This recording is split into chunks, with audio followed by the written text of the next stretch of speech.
Le foyer, le plus beau reflet du ciel. Le foyer devrait correspondre à tout ce que ce mot implique. Il devrait être un coin du ciel sur la terre, un endroit où les affections sont cultivées et non soigneusement refoulées. Notre bonheur dépend de cette culture réciproque de l'amour, de la sympathie et de la vraie courtoisie. La plus belle illustration du ciel est un foyer dirigé par l'Esprit du Seigneur. Lorsque la volonté de Dieu s'accomplira, le mari et la femme auront du respect l'un pour l'autre et cultiveront l'amour et la confiance.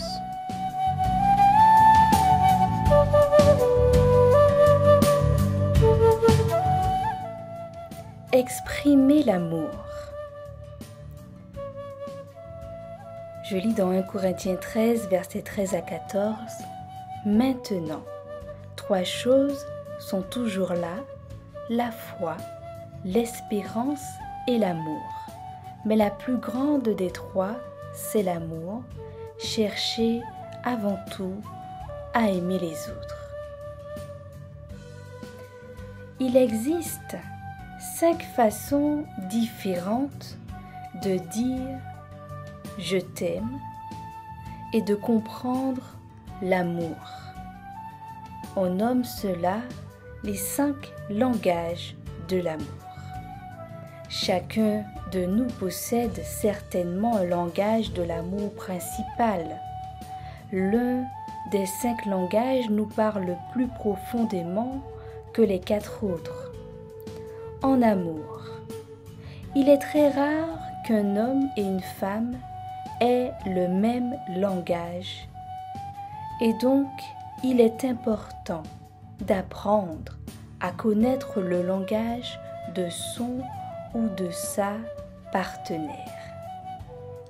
Nous avons tendance à utiliser notre propre langage et le résultat, c'est que nous passons complètement à côté du partenaire.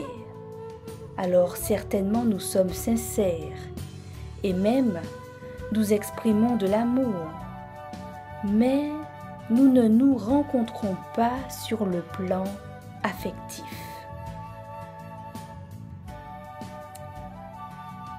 Savez-vous qu'il n'est pas fatal que l'amour s'érode dans le temps?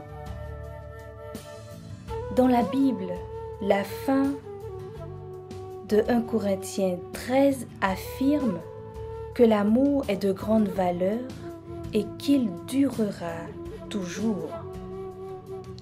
L'apôtre Paul est en train de nous dire en fait qu'il doit être notre objectif le plus élevé. Si effectivement nous voulons que l'amour reste vivant dans le couple,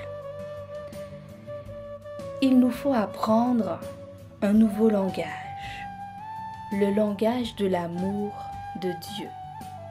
Langage de l'amour qui va s'exprimer au travers des sentiments de Jésus-Christ. Cela va demander de la discipline, de l'entraînement, mais la récompense sera une relation durable et très engagée.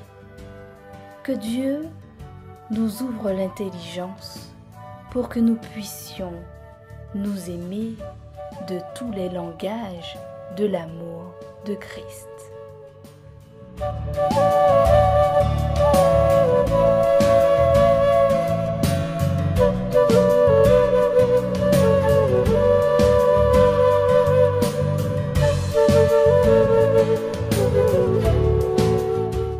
Marie, aimez vos femmes, comme Christ a aimé l'Église, et s'est livré lui-même pour elle, afin de la sanctifier par la parole, après l'avoir purifiée par le baptême d'eau, afin de faire paraître devant lui cette Église glorieuse, sans tache, ni ride, ni rien de semblable, mais sainte et irrépréhensible.